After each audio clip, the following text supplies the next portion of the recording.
So guys, आज की इस वीडियो में सीखेंगे इन सभी शब्दों का इंग्लिश स्पीकिंग में कैसे प्रयोग किया जाता है, कैसे कैसे इसका प्रयोग करते हैं। यूज ऑफ फील लाइक का मतलब होता है मन करना, मतलब इच्छा करना। जैसे आप इसे यूज करते हैं, सबसे पहले सब्जेक्ट फील या feels like plus V4 plus object. मतलब फील लाइक के बाद वर्ब आता है तो वो V4 में आएगा। एग्जाम्पल है, मेरा सोने का मन कर रहा है, मेरा सोने की इच्छा कर रहा है, तो हम सेंटेंस बोलेंगे आई feel like sleeping. I feel like sleeping, मेरा सोने का मन कर रहा है। रवि को उससे मिलने का मन कर रहा है, Ravi feels like meeting him. मेरा अंग्रेजी बोलने का मन कर रहा है, I feel like speaking English. उसे खाने का मन कर रहा है, he feels like eating food. तो ऐसे सेंटेंसेस कई सारे बना सकते हैं। I feel like sleeping, I feel like speaking, I feel like going, I feel like running, I feel like talking. तो ऐसे सेंटेंसेस कई सारे बनेंगे। नो यूज का मतलब होगा कोई फायदा नहीं, कोई फायदा नहीं, मतलब नो यूज का यूज करते हैं। जैसे कि it is no use plus V4 plus object से सेंटेंस बनेंगे। जैसे है, यहाँ रुकने का कोई फायदा नहीं है। हम लोग बार बार इसे यूज करते हैं, यहाँ रुकने का कोई फायदा नहीं है, उससे बात करने का कोई फायदा नहीं है, ये किताब खरीदने से कोई फायदा नहीं है। तो ऐसे सेंटेंसेस हम इससे बनाएंगे, यहाँ रुकने का कोई फायदा नहीं है। It is no use staying here. It is not it is no use staying here, यहाँ रुकने का कोई फायदा नहीं है। पत्र लिखने का कोई फायदा नहीं है। It is no use writing a letter. उससे बात करने का कोई फायदा नहीं है। It is no use talking to him. यह खरीदने का कोई फायदा नहीं है। It is no use buying it. तो ऐसे सेंटेंसेस आसानी से बनेंगे, बस आपको समझना सिर्फ कॉन्सेप्ट है कि कैसे सेंटेंस बनेंगे और किस तरह के सेंटेंस बनेंगे। लीड टू का मतलब होगा ले जाना। ले जाना मतलब लीड टू का यूज करते हैं। जैसे subject lead two plus object, ये लीड वर्ब है, टेंस के अनुसार बदलेंगे भी। यह सड़क स्टेशन की ओर जाती है, मतलब स्टेशन लेकर जाती है। तो सेंटेंस बनेगा this road leads to the station. This road leads to the station, यह सड़क स्टेशन की ओर जाती है। लेकिन जहां पर हमने लीड्स का यूज किया है, वहां पर गो का भी यूज किया जाता है, मतलब गोस का यूज किया जाएगा। This road goes to the station ऐसे भी बोलते हैं, लेकिन बेहतर होगा कि गोस के जगह पर लीड का प्रयोग करें। इस तरह के खाना मोटापे की तरफ ले जा सकता है। This type of food may lead to obesity. तो ऐसे सेंटेंसेस आसानी से बनेंगे। जब कोई भी चीज करते हैं तो उससे ले जाते, जैसे सड़क जाना, मोटापे की तरफ ले जाना। तो ऐसे सेंटेंसेस बोलते ना कि इस तरह की मन मुटाव झगड़े की तरफ, मारपीट की तरफ ले जाता है। तो ऐसे सेंटेंसेस बनेंगे। गिव अप का मतलब होता है हार मानना। हार मानना मतलब गिव अप करना। ऐसे subject give up plus object होगा। वो इस काम में हार मान गया। He gave up in this work. He gave up in this work, वो इस काम में हार मान गया। मैं कभी हार नहीं मानूंगा, या मैं कभी नहीं हार मानूंगा। तो सेंटेंस बनेगा I will never give up. I will never give up, मैं कभी हार नहीं मानूंगा। द वे का मतलब होता है जिस तरह से। जिस तरह से मतलब the way plus sentence plus helping verb plus adjective का यूज होगा। एग्जाम्पल देखते हैं। जिस तरह से वो बोलती है बहुत अट्रैक्टिव है। तो सेंटेंस बनेगा the way she speaks is very attractive. The way, इसके बाद शी स्पीक्स एक सेंटेंस, या फिर चाहे तो एक क्लाउज बोल सकते हैं, क्लाउज ही है, क्योंकि सेंटेंस में सब्जेक्ट वर्ब ऑब्जेक्ट और बातों को पूरी कंप्लीट करना होता है। Is very attractive, attractive adjective है। जिस प्रकार से वो पत्र लिखता है अच्छा नहीं है, तो सेंटेंस बनेगा the way he writes a letter is not good. The way, जिस तरह से या जिस प्रकार से ही राइट्स अ लेटर, वो पत्र लिखता है, इज नॉट गुड, अच्छा नहीं है। गिव अवे, गिव अवे का मतलब होता है बांटना, मतलब डिस्ट्रीब्यूट करना। डिस्ट्रीब्यूट करना मतलब गिव अवे बोलते हैं। जैसे subject helping verb give away का यूज करेंगे।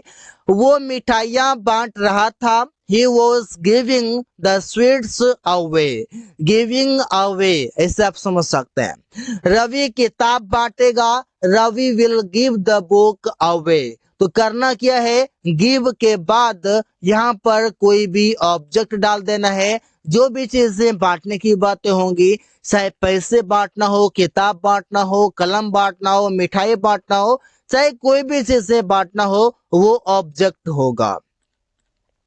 नथिंग बट, नथिंग बट का मतलब होगा, यहाँ पर अलग ही कुछ मीनिंग आएगा, जो कि आप एग्जाम्पल से समझ पाएंगे।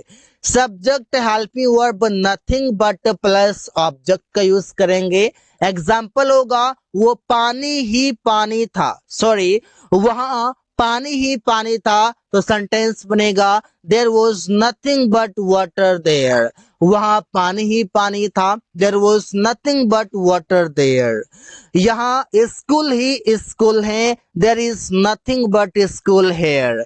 वहां कंपनी ही कंपनी था, there was nothing but company there. तो ऐसे सेंटेंसेस आसानी से बनेंगे और स्पीकिंग में काफी इसे प्रयोग करते हैं। सेड सो, सेड सो का मतलब होगा ऐसा कहा जाता है। ऐसा कहा जाता है मतलब सेड सो का प्रयोग करेंगे।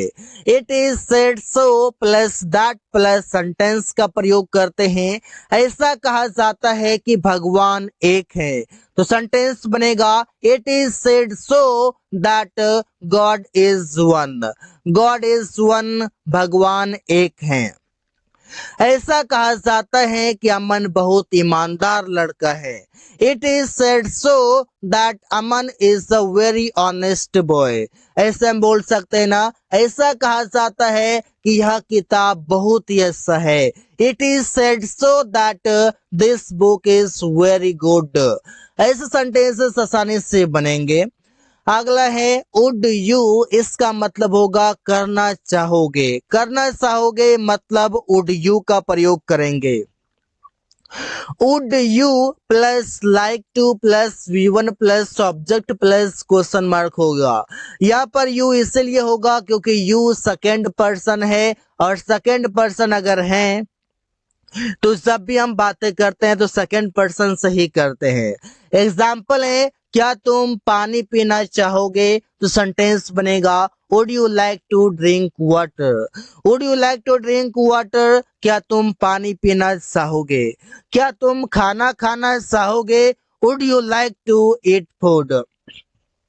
Would you like to eat food, क्या तुम खाना खाना चाहोगे। क्या तुम उसके साथ जाना चाहोगे, would you like to go with him.